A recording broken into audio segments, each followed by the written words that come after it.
मुलगी तर आम्हाला पसंत आहे बरं का. आम्हाला पण मुलगा पसंत आहे बरं का. फोडा मग सुपारी. वहिनी थांबा थोडा, मला मुलीला एकट्यात बोलायचं आहे. दिदे जाग. तुला कोण बॉयफ्रेंड तर नाही ना? नाही.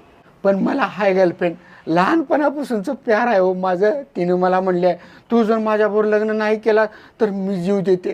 तुम्हाला हात जोडतो, तुम्ही फक्त लग्नाला नकार द्या हो प्लीज, तुमच्या पाया पडतो. ओ उठा उठा, असं करू नका. मी तुमच्या दोघांच्या प्रेमासाठी एवढं तर करू शकते. चला. धन्यवाद बरं का, तुमचे उपकार मी आयुष्यभर विसरू शकणार नाही. वहिनी मला मुलगी पसंत आहे बरं का. अगं दिदे तुला पसंत आहे का मुलगा? मला मुलगा नुसतं पसंत नाही तर लय पसंत आहे. मी लग्न करेन तर ह्याच्यासोबतच करेन, नाहीतर जीव देईन.